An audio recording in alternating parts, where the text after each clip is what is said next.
আসসালামু আলাইকুম সুপ্রিয় শিক্ষার্থী, Begum Sufia model high school কর্তৃক আয়োজিত অনলাইন পাঠদান কার্যক্রমে তোমাদের সকলকে স্বাগত। সাথে আছি আমি সৈয়দ তানিয়া সুলতানা। আশা রাখি তোমরা সকলে ভালো আছো, আমিও ভালো আছি আলহামদুলিল্লাহ। তো আমি আজকে তোমাদের ক্লাস নিব নবম শ্রেণী ভূগোল ও পরিবেশ।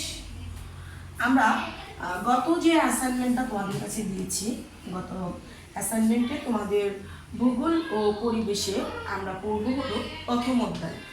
প্রথম অধ্যায়ের জন্য আমাদের কিছু কাজ দেওয়া আছে। আমরা পড়ব হলো প্রথম অধ্যায়।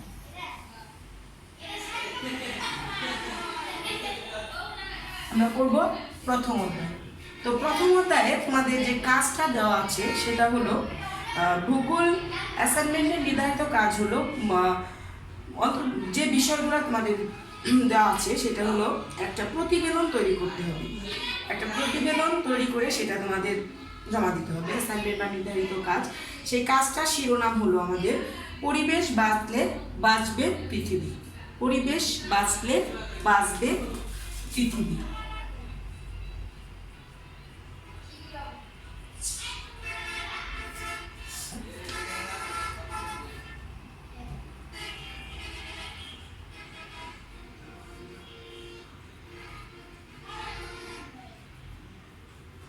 অ্যাসাইনমেন্ট শিরোনাম হচ্ছে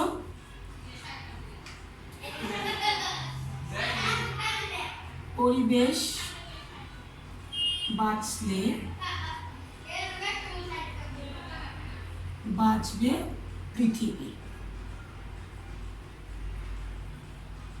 এটা অন্ততপক্ষে তোমাদেরকে 300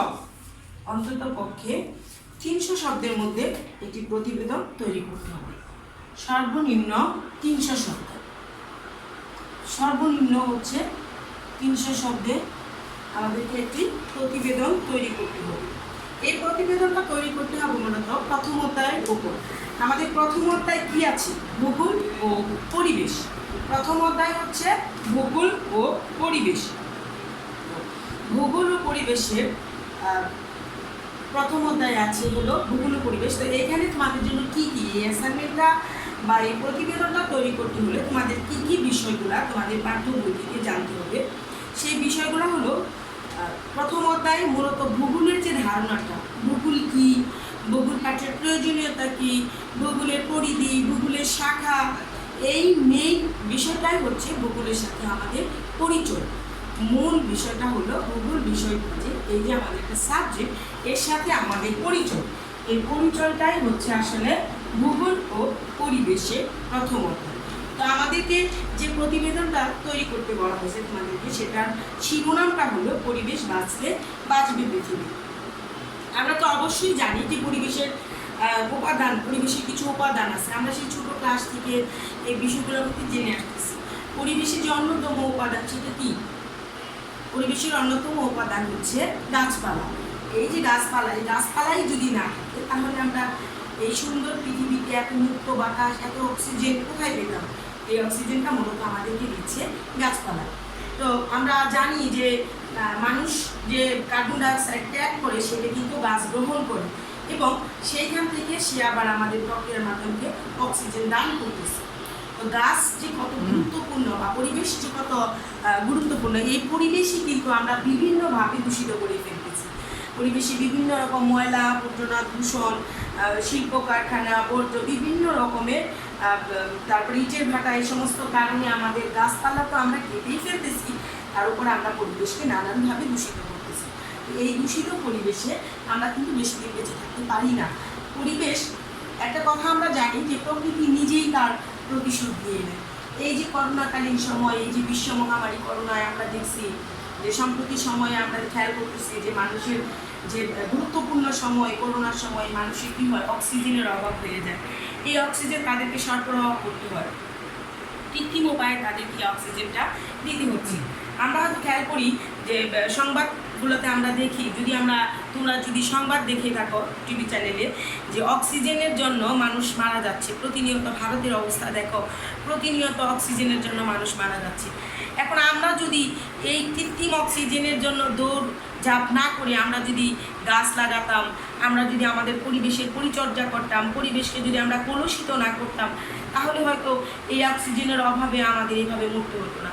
তো এই সময় থেকে আমরা শিক্ষা গ্রহণ করি এবং আমরা গাছ কাটা থেকে বিরত থাকি এবং বেশি বেশি করে আমরা গাছ লাগাই। যেহেতু এখন বর্ষার সময়ে বৃক্ষরোপণ করতে হয়, আমরা সবাই আমাদের বাড়ির আশেপাশে আনাচে কানাচে আমরা বৃক্ষরোপণ করবো। সত্যি সেটা হতে পারে ফলজ, বনজ, ঔষধি, যে কোনো গাছ।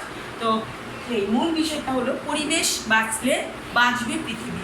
আমরা যদি সুন্দর, মুক্ত, স্বাভাবিক একটা পৃথিবী চাই, তাহলে অবশ্যই আমাদেরকে পরিবেশকে আগে রক্ষা করতে হবে, তাকে আগে বাঁচাতে হবে। পরিবেশই যদি না বাঁচে, তাহলে আমরা কিন্তু সুস্থ সুন্দরভাবে জীবনযাপন করতে পারবো না। তোমাকে এই অ্যাসাইনমেন্টটা তৈরি করতে হলে, এই যে তোমাকে একটা নির্ধারিত কাজ দেওয়া হয়েছে, এই কাজটা কমপ্লিট করতে হলে তোমাকে কী করতে হবে? এখানে কিছু তোমাকে দেওয়া আছে প্রথম অধ্যায়ে। দেখো, প্রথম অধ্যায়ে যে টপিকসগুলো তোমাদের জন্য দেওয়া আছে সেখানে কি আছে দেখো।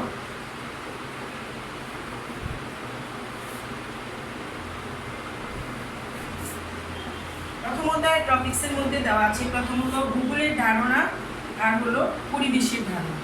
প্রথমটা হলো ভূগোলের ধারণা, হলো পরিবেশের ধারণা।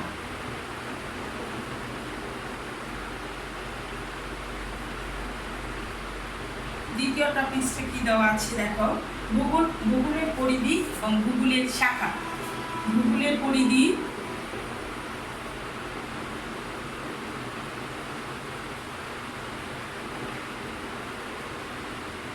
এবং হলো ভূগোলের শাখা।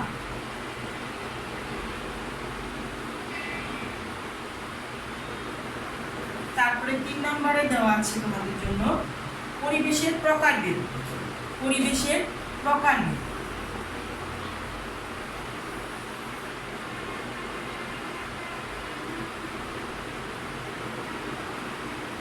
আর সবশেষ যেটা সেটা হলো ভূগোল ও পরিবেশ পাঠের গুরুত্ব। ভূগোল ও পরিবেশ পাঠের গুরুত্ব।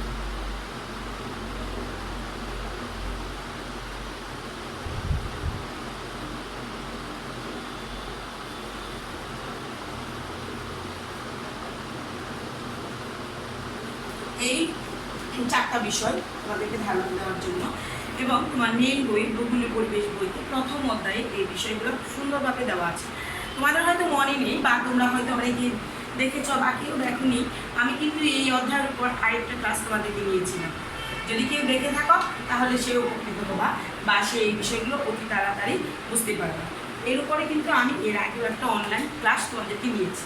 তো আমরা আজকে যে বিষয়গুলো নিয়ে মূলত আলোচনা করতেছি, ভূগোলের ধারণা আর পরিবেশের ধারণা। তাহলে ভূগোল কি বা পরিবেশ কি, এই দুইটা বিষয় সম্পর্কে আমাদেরকে জানতে হবে। তো আমাদের পৃথিবী কি? আমাদের পৃথিবী আমাদের বাসভূমি। পৃথিবীতে বাস করে নানা রকম মানুষ, তারপরে বিচিত্র ধরনের জীবনধারা তাদের। পৃথিবীর বিভিন্ন অঞ্চলে রয়েছে নানা রকম এক এক জায়গার পরিবেশ এক এক রকম প্রকৃতির, এক এক জায়গার প্রকৃতি একরকম। মানুষের বিভিন্ন রকম মানুষেরও কিন্তু বিভিন্ন সামাজিক, সাংস্কৃতিক, অর্থনৈতিক ও রাজনৈতিক জীবনধারা রয়েছে। পৃথিবীতে সকলের কিন্তু একরকম জীবনধারা বা একরকম সাংস্কৃতিক জীবনযাপন নয়। আধুনিক ভূগোলের এসব বিষয়ই হচ্ছে আধুনিক ভূগোলের আলোচ্য বিষয়। সুতরাং ভূগোল একদিকে প্রকৃতির বিজ্ঞান, অন্যদিকে হচ্ছে পরিবেশ ও সমাজের বিজ্ঞান।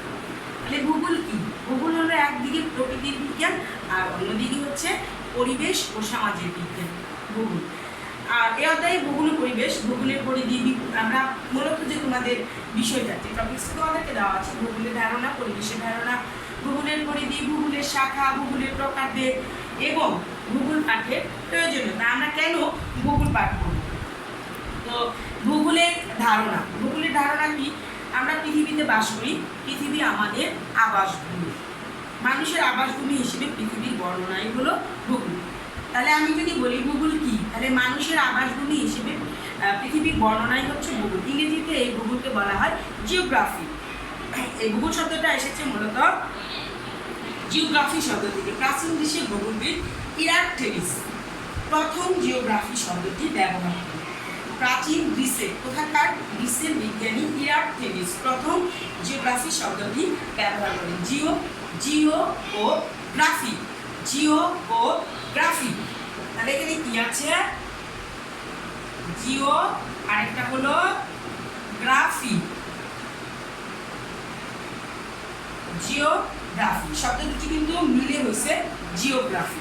জিও আরেকটা হলো গ্রাফি, দুইটা শব্দ মিলে হয়েছে জিওগ্রাফি। জিও শব্দের অর্থ হলো ভূ এবং গ্রাফি শব্দের অর্থ হলো বর্ণনা। জিও ভূ বা পৃথিবী। ভূ, জিও শব্দের অর্থ হলো ভূ বা পৃথিবী, আর গ্রাফি শব্দের অর্থ হলো বর্ণনা। তাহলে আমরা বলতে পারি জিওগ্রাফি শব্দের অর্থ হলো পৃথিবীর বর্ণনা। এই ভূগোলে একদিকে প্রকৃতির বিজ্ঞান, অন্যদিকে হচ্ছে পরিবেশ ও সমাজের বিজ্ঞান। একদিকে প্রকৃতির বিজ্ঞান, অন্যদিকে পরিবেশ ও সমাজের বিজ্ঞান। তাই ভূগোল কি? মানুষের আবাসভূমি হিসেবে পৃথিবীর বর্ণনায় হচ্ছে ভূগোল। আর ভূগোল শব্দটি এসেছে মূলত জিওগ্রাফি শব্দ থেকে। জিওগ্রাফি শব্দটি প্রথম ব্যবহার করেছিলেন প্রাচীন গ্রিসের ভূগোলবিদ ইরাকটেনিস এবং জিওগ্রাফি শব্দটির শব্দটি আলাদা। জিও এবং গ্রাফি। জিও শব্দের অর্থ হলো ভূ বা পৃথিবী এবং গ্রাফি শব্দের অর্থ হলো পৃথিবীর বর্ণনা। তাহলে মানুষের আবাসভূমি হিসেবে পৃথিবীর বর্ণনাই হচ্ছে ভূগোল। তো পরিবেশের ধারণা, আমরা একটু শুনলাম ভূগোলের ধারণা, এরপর হলো পরিবেশের ধারণা। মানুষ যেখানে বাস করুক তাকে ঘিরে একটি পারিপার্শ্বিক অবস্থা বিরাজমান। প্রকৃতির সকল দান মিলে তৈরি হয় পরিবেশ। প্রকৃতির দান কি কি? প্রকৃতির দান সব কিছু, যেমন আমাদের নদী, নালা, সাগর, মহাসাগর, জলাশয়, ঘর বাড়ি, রাস্তাঘাট, হাট পাটার, প্রাণী, তারপরে মাটি, বায়ু, পানি, বাতাস, যাই আছে সবগুলোই কিন্তু মিলে গড়ে ওঠে একটা পরিবেশ। এই সব কিছু মিলেই কিন্তু একটা পরিবেশ গড়ে ওঠে।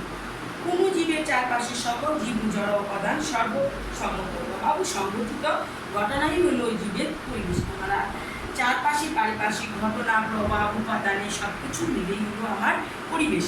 তাহলে পরিবেশের উপাদান দুই প্রকার। পরিবেশের উপাদান হলো দুই প্রকার। কি কি? জড় উপাদান এবং জীব উপাদান। পরিবেশের উপাদান হলো দুই প্রকার, একটা জীব আর একটা হলো জড়।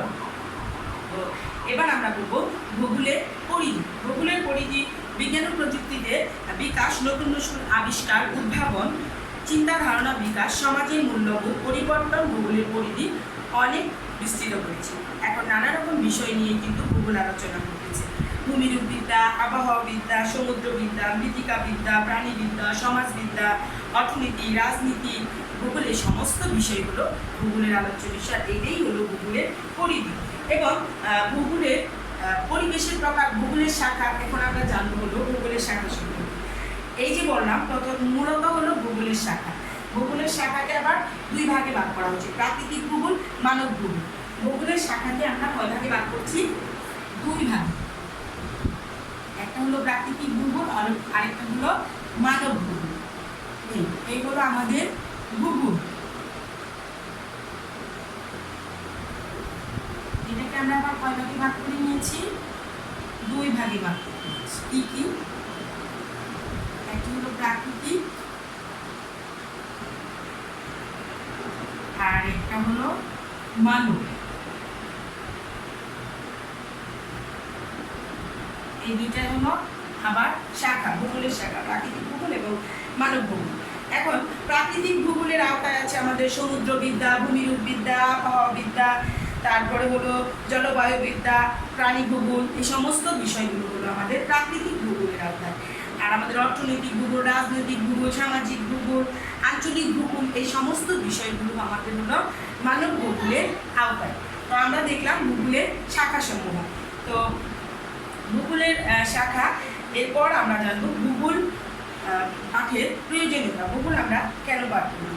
ভূগোল ও পরিবেশ বিষয়টি অধ্যয়ন করলে আমরা জানবো মূলত পৃথিবীর বিভিন্ন অবস্থান, তাদের মানচিত্র, জলবায়ু, নদী, নালা, পাহাড়, সাগর, তারপরে তাদের হলো মরুভূমি, এদের গঠন, বৈশিষ্ট্য, প্রকৃতি, এই সমস্ত বিষয়গুলো কিন্তু আমরা ভূগোল অধ্যয়নের মাধ্যমে জানতে পারবো।